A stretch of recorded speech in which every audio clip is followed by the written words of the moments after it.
on to rock legend and worldwide humanitarian Bono. You're seeing him with Brad Pitt. With his band U2, Bono has legions of fans everywhere. He has testified before Congress and met with world leaders urging help for Africa. In a recent interview, I asked him what it was like for him, a rock star, to work with politicians. I have a lot of respect for people who have strong convictions, even if I don't agree with all of them. And I'm more and more moved by those kinds of people. When I was younger, I didn't have much respect for politicians. I kind of fell prey to that notion that, you know, there was a lot of corruption and that there was a lot of, there was no conviction. That's not true. Politicians work very, very hard, and they live very, you know, dull lives a lot of the time, just trying to get through their day for their constituents. It's also a very dangerous notion because if you don't believe in the political process, you stop voting. And that's dangerous because, you know, democracy is a blip on history. You know, for the countless millennia, you know, this idea that everybody is equal is just, this is a really new idea.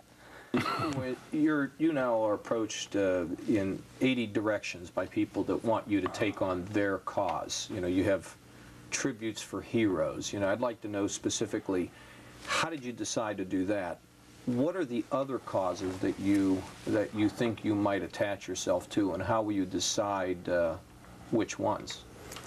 You only get a few shots every year or every few years to stray outside of the music and to connect with a punch on a certain issue.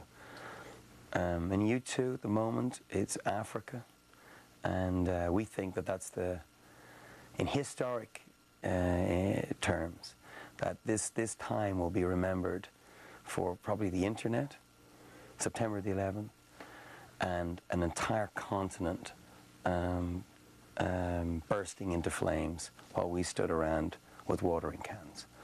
So essentially, it's Africa.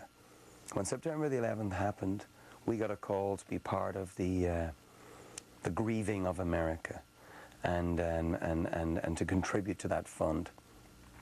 And we went to a secret location in London, and as others went to in New York and Los Angeles. I'm very proud to be part of that tribute to heroes. And I love the idea of heroes, actually. It's what this program's about. It's what that event was about. But it has never been clearer that rock stars, film stars, politicians are not the real heroes.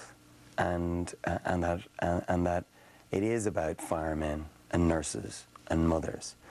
In my interview with Bono, I asked him if he always had something driving him and a strong desire, even as a young man, to have his voice heard.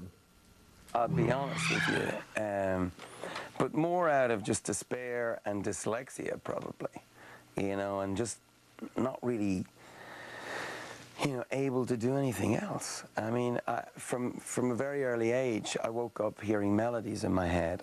I remember as a child, at my grandparents, when I was, you know, my head was lower than the piano keys, and putting my hands up and pulling out tunes, even then, and wanting to know how to play the piano. And then this really, I don't know, odd situation where my father was very musical and a frustrated musician and a great tenor, kind of kept me in the dark.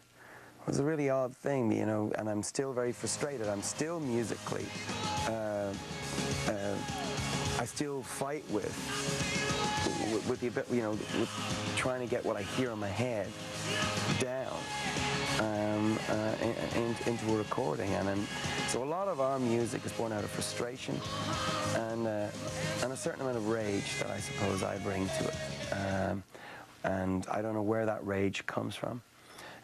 When I'm feeling pious, I'd like to think it's a rage against injustice, but when I'm not so pious, it's probably just rage. Bob Geldof and what you did with him, many years ago, Live Aid. You played a big role in that.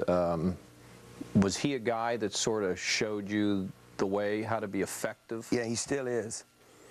Bob Geldof is still one of the biggest influences in my life. Not just our poor hygiene and sartorial state of disrepair, but he's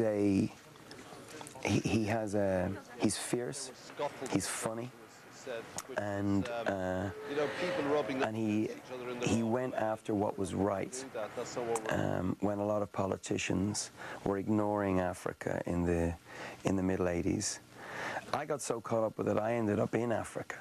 I went to work with my wife Ali in Africa for a month in Ethiopia, and we worked in a relief camp. It's this kind of shocking thing, you know. You see these, they look like concentration camps, but the barbed wire is to keep the people out, not in. It's shocking to see these Ethiopian people are very beautiful, dignified people, tall, incredibly handsome, and to see them with their heads shaved and sitting with blankets around them, begging for food, and they still looked Noble. Noble was just something that I'll never forget. And there were many other things that I swore I'd never forget that happened in that month. To see how cheap life was, and you know, I remember a man offering me his child, just saying, please, you take my son, because I know he won't live if I keep him. And there are moments like that you say you'll never forget, but you get back to your daily life, you get back to the chores, you get back to your passions, but something stayed with me. When you went to Ethiopia, the time between that moment and then, of course, the Geldof Live Aid, which was about Africa, but then you decided one day to forgive the debts of the poorest of the poor. Do you remember the day you decided to do that? And that was a lonely and complicated campaign, wasn't it?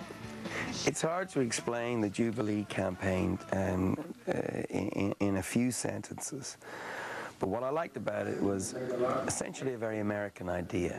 It was the idea of the right to start again, the right to begin again. Can we use the millennium as an opportunity to give countries the chance to begin again, to lose all their old debts, the debts that they themselves didn't even choose sometimes. There was just for, you know, old Cold War reasons they were given money that they now, years and years later, had still to pay back, more than they were paying on education or health or food. They were paying these old debts back to the West. When I found that for every dollar in government aid to Africa coming from the West, they owed us 8. That sent me, and I knew that if I could just get the airtime, other people would agree. The moment, I can't remember, because these things, I mean, if you're in a band and you hear one of these, it's like you actually want to put it out of your head. They certainly want it. The members of that band certainly want you to put it out of your head. That's true. But, you know, they share the same... Sure they do. They share the same... they have the same feelings. They just wish it wasn't so unhip, what I'm doing. You know, they're like, being in a rock band, it's like, oh God, who's he going to be in a photograph with next? You know, it's like, how uncool. And I always say, but listen, it's as uncool for the politician. You've got to remember, it's a bad look for both of us. But they've been very good, the band, about it. U2's music has always been rooted in not just, you know, the personal, but also the political and the spiritual. I think those 3 things are the 3-chorded strand that makes our band. That's why I'm inspired by Bob Marley, who is the same, you know, or Marvin Gaye, or Bob Dylan, you know. There was that political side, that personal side, and the sexuality of it, the spirituality of it. Folks, he's the real deal. We'll have a lot more with Bono later in the hour.